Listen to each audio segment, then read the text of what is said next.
Dan pemirsa, ini adalah upaya pemerintah untuk menggerakkan ekonomi dengan membuka kawasan wisata. Tetapi karena pandemi masih terjadi, maka dilakukan pembatasan seperti ganjil genap yang berlaku di Ancol dan di Taman Mini. Bagaimana?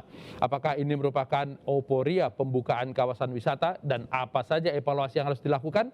Kita akan berbincang dengan Kepala Bidang Komunikasi Publik Satgas COVID-19 Heri Trianto dan epidemiolog dari UGM Bayu Satria. Selamat malam Bapak-bapak. Malam, Mas. Saya ke Pak Heri dulu. Pak Heri, pertimbangan untuk membuka kawasan wisata di daerah yang masih level 3 ini apa? Iya, sebagaimana disampaikan oleh pemerintah beberapa hari yang lalu, di mana mulai dilakukan uji coba pembukaan di tempat-tempat wisata dengan protokol kesehatan yang sangat ketat dan sedapat mungkin menghindari terjadinya luapan massa ya atau pengunjung yang masuk ke tempat-tempat wisata. Maka salah satunya diterapkan ganjil genap untuk kendaraan yang masuk seperti di Ancol maupun ke puncak ya, ke kawasan puncak sudah dilakukan. Bahkan beberapa tempat tujuan wisata akhir pekan seperti Bandung juga diberlakukan hal yang sama.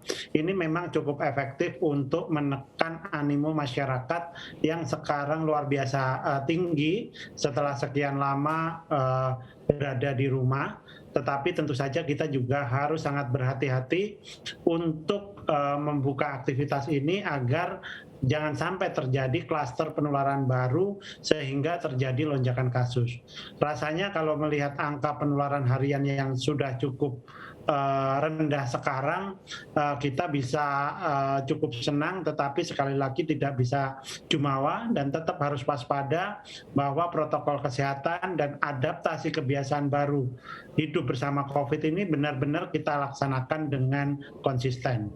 Oke, Mas Bayu, tadi kata Pak Heri karena sudah terkontrol maka kita boleh membuka pelan-pelan kawasan wisata walaupun dengan aturan yang sangat ketat. Evaluasi Anda supaya kemudian ini tidak menjadi klaster baru, seperti apa? Iya, jadi kalau kita bicara pembukaan tempat wisata itu kan hubungannya erat dengan pencegahan supaya tidak ada penularan di tempat wisatanya. Nah, salah satunya yang bisa dilakukan adalah dengan tadi screening dan orang-orang yang datang itu memang harus yang risikonya rendah.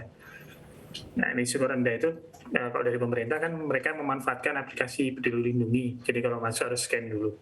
Nah, tapi yang belum terlihat adalah apa yang dilakukan ketika di tempat wisata itu ternyata yang scan keluarnya barcode-nya hitam atau menunjukkan bahwa dia kontak erat atau itu kan yang harus itu yang perlu ditambahkan lagi evaluasi karena sementara ini kalau saya lihat dari rilis pemerintah itu juga sementara ini menunjukkan kalau barcode hijau boleh masuk tapi tidak ada keterangan bahwa kalau apa yang harus dilakukan tempat wisata kalau misalnya ternyata mereka tidak sengaja menemukan orang yang berisiko tinggi yaitu mereka yang kontak erat atau hasil PCR positif terus keluar. Nah itu yang harus ditekankan juga.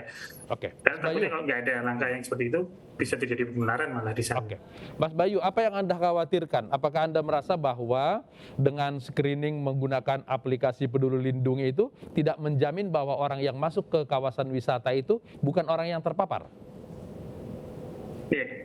Kalau kita menggunakan kan aplikasi Peduli Lindungi melihatnya dari status vaksinasinya dan apakah mereka pernah kontak dengan yang PCR positif. Nah itu kan tapi status Peduli Lindungi ini juga disebutkan kalau sertifikat vaksin tidak ada harus bisa nunjukin surat atau jika belum bisa divaksin menunjukkan hasil PCR positif. Nah yang hal-hal seperti ini yang di luar itu harus memang ada standarnya dan kalau ternyata terbukti tadi mereka yang nyekan itu kok ya pasnya menunjukkan bahwa mereka adalah kontak erat.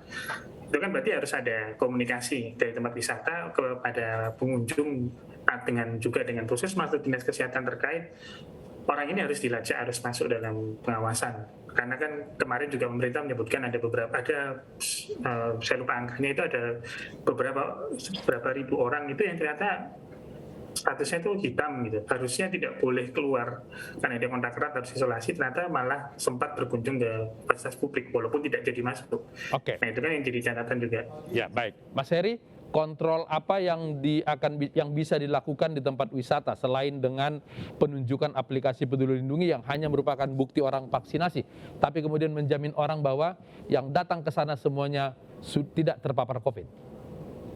Iya, pertama memang semua yang masuk ke tempat wisata itu adalah mereka yang sehat. Saya rasa ini sebuah modal awal. Kemudian yang kedua, ketika berada di dalam itu pengawasan terhadap protokol kesehatan itu juga dilakukan. Itulah kenapa kemudian Satgas telah membentuk Satgas Prokes ya di tempat umum ataupun di tempat-tempat publik yang lain yang harus dibentuk oleh pengelola.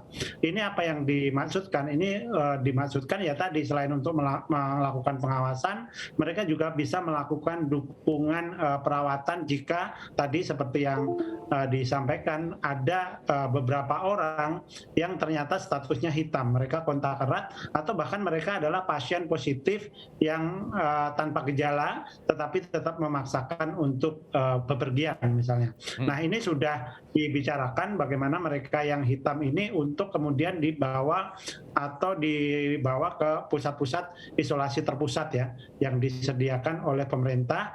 Kalau kemudian dia tidak bisa memastikan diri bahwa dia melakukan isolasi mandiri. Tentu saja Mas, yang positif itu pasti tahu bahwa dia positif karena diketahuinya dia sedang menjalani tes PCR. Jadi sebenarnya dia ini adalah orang yang abai terhadap kepositifannya dia dan dia tidak sadar bahwa itu akan membahayakan orang lain. Jadi kemungkinan ini mereka juga bisa dipaksa untuk diisolasi terpusat sampai kemudian dia benar-benar negatif atau hasil PCR berikutnya dia sudah tidak positif lagi. Demikian. Oke. Tadi disinggung oleh Mas Heri ini, Mas Bayu, bahwa ada orang-orang yang berstatus hitam bisa berjalan-jalan. Ini kemudian bagaimana kita tidak kemudian nanti terjadi juga ini di tempat-tempat wisata? Ya, kalau terkait dengan tadi yang itu berarti kan pengawasan isolasinya kita memang kurangan SDM di sana. Jadi kita tidak bisa memastikan semua orang yang positif itu harus isolasi terpusat karena mereka yang memutuskan untuk isolasi mandiri itu juga kalau tidak ada yang mengawasi day to day atau hari perharinya itu mereka rawan untuk keluar memang. Nah ini tugasnya dari harusnya Satgas di lingkungan yang lebih kecil lagi yaitu Satgas desa atau kelurahan itu yang seharusnya memastikan bahwa tempat saya ada orang yang positif tempatnya di sini aja, ini bapak ini. Nah itu dia seharusnya membantu dengan memastikan bahwa orang itu tidak kemana-mana. Kayak mungkin ya sehari sekali sambil jalan muter gitu, orangnya ada di rumah. Nah itu salah satu yang bisa dilakukan. Namun tentu saja tidak bisa sempurna karena masalah di Indonesia adalah jumlahnya yang luas. Jadi pengawasan memang agak susah dilakukan di Indonesia untuk secara menyeluruh. Dan salah satunya tadi sih dengan Peduli Lindungi itu harapannya mereka yang nekat ke wisata tempat publik itu akan ketahuan dan bisa ditangkap. Ya, saya ke Mas Heri kembali. Mas Heri, sekolah sudah dibuka, kemudian kantor-kantor juga sudah mulai aktif, sekarang wisata juga diperbolehkan. Bagaimana kemudian untuk menghindari di masyarakat ada anggapan euforia bahwa COVID ini sudah akan berakhir? Ya, saya rasa euforia memang sudah terjadi, Bang Latif, selama ini dengan masyarakat sudah seperti biasa, tetapi selalu kita ingatkan dan kemudian kita susun standar prosedurnya bagaimana kemudian protokol kesehatan itu bisa dijalankan. Benar yang dikatakan Pak Bayu tadi, kalau orang-orang yang positif yang tetap berkeliaran, ini adalah mereka yang sangat berpotensi untuk menularkan kepada orang lain. Nah, kalau ini kita bisa lakukan, kita saat ini punya posko di tingkat desa, kemudian di RT RW juga masih berjalan selama ini, laporannya juga aktif.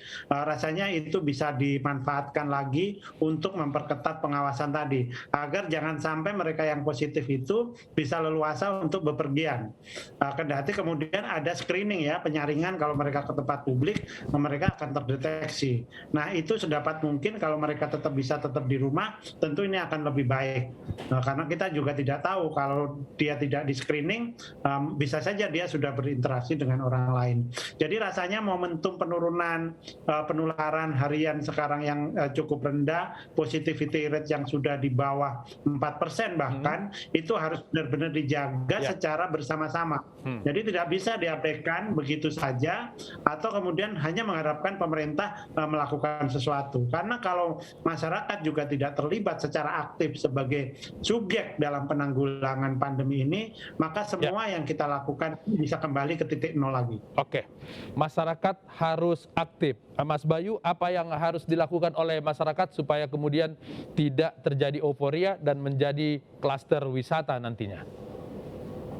Ya, kalau seperti itu memang kita harus mengkomunikasikan bahwa masyarakat yang mau ke tempat wisata, kalau memang sudah diperbolehkan oleh pemerintah, mereka harus sadar bahwa ya mereka harus tetap melakukan 5M walaupun sudah vaksin.